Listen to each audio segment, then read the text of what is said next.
What's going on YouTube? It's the Humble Marksman here. I've got a quick one for you. I didn't catch any video with the Hudson H9. I only got to shoot a few mags through it, but I wanted to give you my impressions of the pistol to weigh that into your consideration. So first and foremost, the H9 is the marriage of the 1911 design with the striker fire design, which is supposedly pulling on the best of both worlds, the 1911 ergonomics with a action that is fully concealed in the slide-in frame, which sounds really great on paper.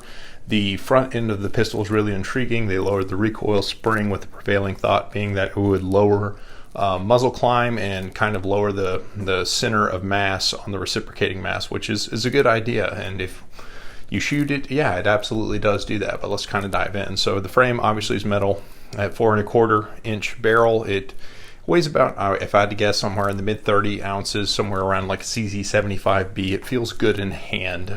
It's mostly cylindrical. It's kind of flat on the sides. It doesn't have a palm swell that fills your palm.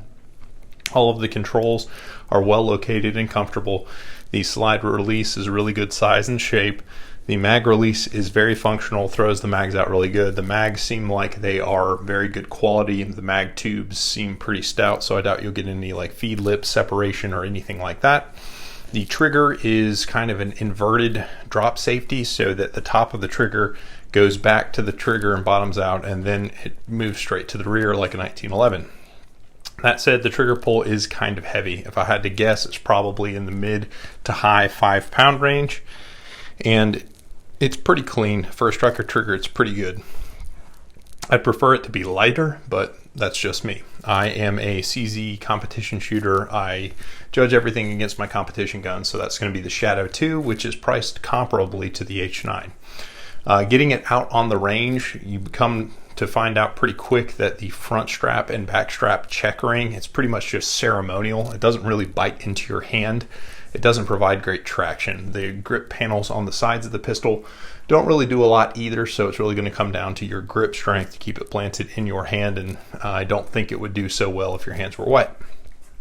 The trigger is kind of, the geometry is kind of weird with it in your hand. I wasn't able to get really great trigger pulls. One of the gentlemen who shot the pistol with me was able to print a very small tight group at about 8 yards.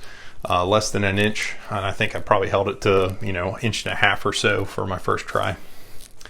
The sights with the Trijicon HD are not my favorite. I like them about as much as stock Glock sights, the plastic ones that everyone hates. That's about what I feel about these sights, although they are night sights, so if that's your thing, you may like them. I don't go for the U-notch. I don't think it's a very good setup.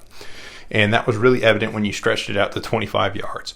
Nobody could really print good groups with it at 25 yards, partially due to the heavy trigger with the bad sight picture. I mean, I think I printed probably like a 5 or 6 inch 3-shot group, which is atrocious.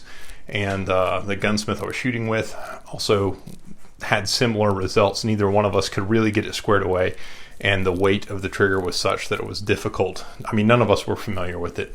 Probably the biggest black eye I think the design gets is all of that weight at the front of the slide. So when you're shooting, there's not a lot of muzzle climb, and that's really cool. And if you're just shooting slow fire, it doesn't have a lot of muzzle rise. It feels like shooting a 22 or something.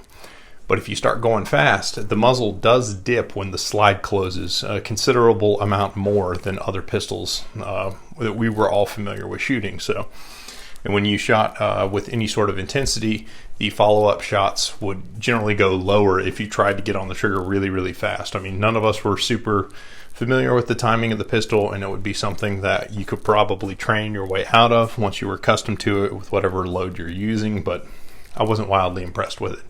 That said, I mean, if you're a guy who's used to $500 or $600 guns and you're looking for your first $1,000 gun purchase, I think that the veneer and honeymoon would be over pretty quick with the Hudson H9. I don't think it does anything way better. I made the comment in the store and I stand by it. I would rather have 2 M&P M2.0s than one of those Hudson H9s. It's just, I don't think the value's there. I definitely would rather have another Shadow 2. If you're looking for a range toy, I think the Shadow 2 is still cock of the walk, king of the hill. That said, I'm ready to put on my boxing gloves and fight with you guys in the comments. So share your experience with the Hudson H9. Tell me how I'm wrong and how you wish that there was more video and not just this stupid picture that you've had to stare at for a few minutes now. Anyway, I appreciate you watching. Please subscribe to the channel if you haven't. Check out my other videos. The Shadow 2 one was a particularly good one, and I'll catch you guys later. Thanks, guys.